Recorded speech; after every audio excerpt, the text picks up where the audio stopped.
화평하게 하는 자는 복이 있나니 그들이 하나님의 아들이라 일컬음을 받을 것이며.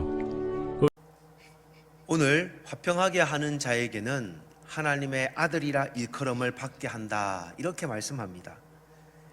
예수님께서 이 땅에 오셔서 하나님과 인간의 단절되어진 관계를 십자가를 통해서 화목케 하는 사명을 감당하셨습니다. 예수님은 인간과 하나님과의 단절된 관계를 화목하게 하기 위해서 자신을 희생했습니다. 로마서 5장 10절 말씀에 보면 곧 우리가 원수 되었을 때에, 하나님과 우리가 원수가 된 겁니다. 그의 아들의 죽으심으로 말미암아, 예수님의 죽으심으로 말미암아 하나님과 화목하게 되었은즉, 예수님이 죽었기 때문에 우리가 하나님과 화목할 수 있는 것입니다. 예수님이 취하신 행동은 하나님의 아들로 일컬음을 받기 위해 자신을 죽였습니다. 우리도 예수님의 마음을 본받아서 우리가 이웃과 화목하기 위해서 우리의 자아를 죽여야만 합니다. 복음을 경험한 사람들은 결국 어느 곳에서나 이 예수님의 마음을 가지고 화평케 하는 자의 사명을 감당할 수 있습니다. 그런데 내가 속한 공동체 속에서 화평함을 이루지 못하는 것은 무엇 때문입니까? 결국 내 자아가 죽지 않았다는 것입니다. 우리 안에 원망과 갈등과 불평이 있다면 이것은 내가 죽지 않은 모습인 것을 기억하셔서 하나님의 은혜로 우리의 사명을 다시 회복하기를 간절히 소망합니다. 이것은 우리의 치사 선택의 문제가 아닙니다. 로마서 12장 18절 말씀에 보면 할 수 있거든 너희로서는 모든 사람과 더불어 화목하라. 모든 사람과 더불어 화목하라. 치사 선택의 문제도 아니고요, 범주가 내가 좋아하는 사람만, 나에게 잘해주는 사람만 화목하라가 아니라 나에게 상처를 주는 사람도 화목하라 명령입니다.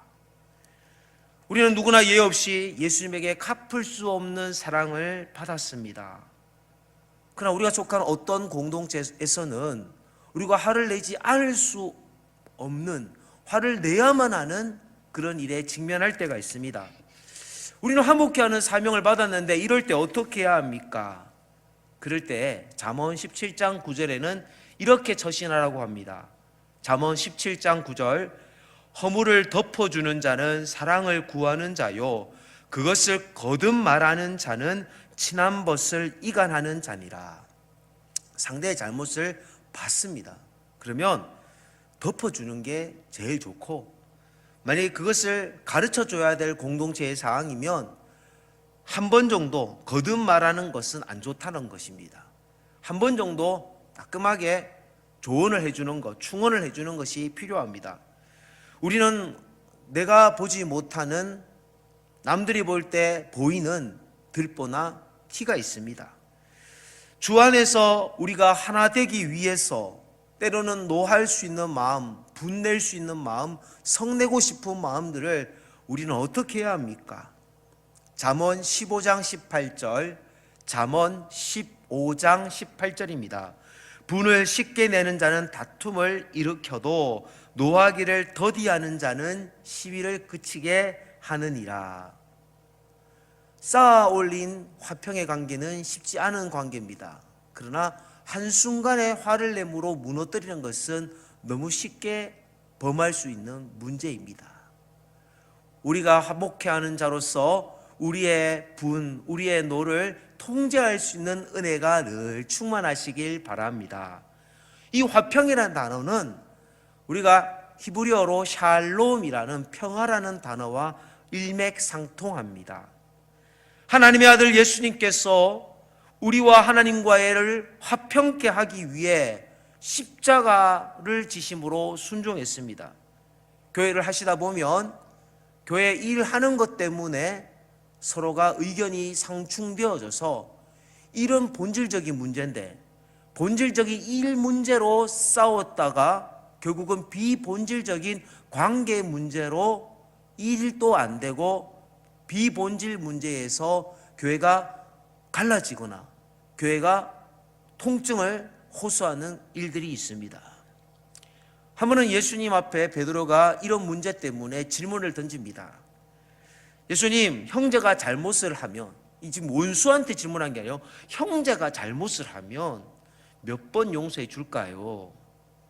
7번이면 되겠습니까? 예수님께서 말씀하십니다. 70번씩 7번, 490번 이상 하나님은 용서해 주라. 계속 용서해 주라는 겁니다. 사단은 공동체를 허물어뜨리기 위하여 믿음이 약한 자를 분욕케 하고 믿음이 약한 자를 오해하게끔, 오해를 만들게끔 그렇게 행동을 하게 합니다. 그런 상황에서 우리는 공동체의 평화를 유지하기 위하여 마음에 내게 주시는 화목케 하는 사명을 어떻게 감당해야 될지 주님의 약속 앞에 섰으면 좋겠습니다.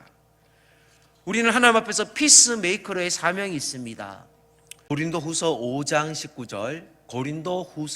19절에 보면 곧 하나님께서 그리스도 안에 계시사 세상을 자기와 화목하게 하시며 그들의 죄를 그들에게 돌리지 아니하시고 화목하게 하는 말씀을 우리에게 부탁하셨느니라.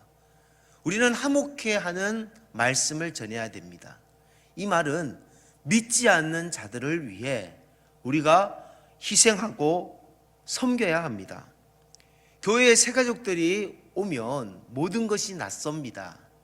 먼저 믿은 우리에게는 다 익숙할 수 있지만 새가족들이 교회에 친숙해질 때까지 우리는 우리의 기득권을 양보해야 합니다.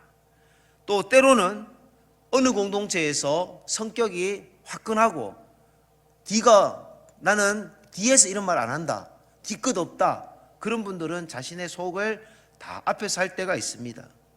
그러나 그런 것들이 오히려 공동체를 허물어뜨릴 수 있습니다. 아무리 좋은 음식이라도요, 그 음식을 먹는 분이 그 음식을 소화시키기에 버거우면, 힘들면 권하지 않는 것이 유익합니다. 저도 예를 들어서 먹지 못하는 음식이 하나 있다고 가정해 봅시다. 그런데 신방을 받으신 분께서 저에게 가장 맛있는 음식이라면서 자기가 좋아하는 음식점으로 데려갔는데 제가 싫어하는 음식입니다. 자, 그러면 저는 음식을 먹겠지만은 행복하지는 않을 것입니다. 그렇습니다. 우리는 아무리 좋은 말도 때가 있고 타이밍이 있습니다. 상대방의 마음을 배려하는 말의 지혜, 그것이 바로 화목케 하는 자의 사명입니다. 말세가 되면 될수록 가까운 사람들에게 우리는 더 화목하지 못한 우를 범하기 쉽습니다. 누가복음 12장 53절에 보면 아버지가 아들과 아들이 아버지와 어머니가 딸과 딸이 어머니와 시어머니가 며느리와 며느리가 시어머니와 분쟁하리라 하시니라.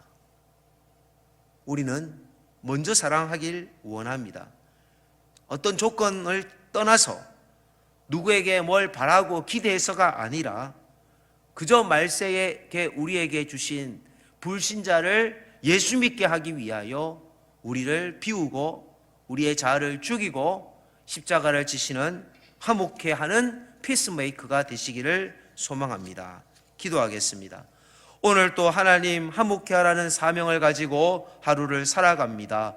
우리 안에 있는 혈기와 분노, 공동체를 무너뜨리는 말들, 하나님 그런 어리석은 생각들은 내려놓게 하시고 나의 마음속에 예수 그리스도의 마음을 주셔서 하나님 근본 하나님의 본체시나 하나님과 동등됨을 취할 것으로 여기지 아니하신 예수님을 본받아 나의 자아를 죽이게 하옵소서. 그리하여 피스메이커가 되게 하시고 내가 속한 공동체, 가장 작은 가정에서 교회 또 직장 모든 곳들이 하나님의 말씀의 회복, 화목케 하라는 말씀의 회복이 회복되게 하여 주옵소서. 이 모든 말씀 예수님의 이름으로 기도드립니다. 아멘.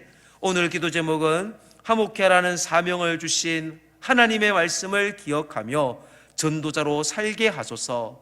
자신의 자아를 죽이고 십자가를 묵묵히 지신 예수님을 본받게 하소서. 화목결하신 구주의 말씀을 기억하며 피스메이커로 살게 하소서. 우리 다 같이 주님을 한번 부르고 기도합니다. 주여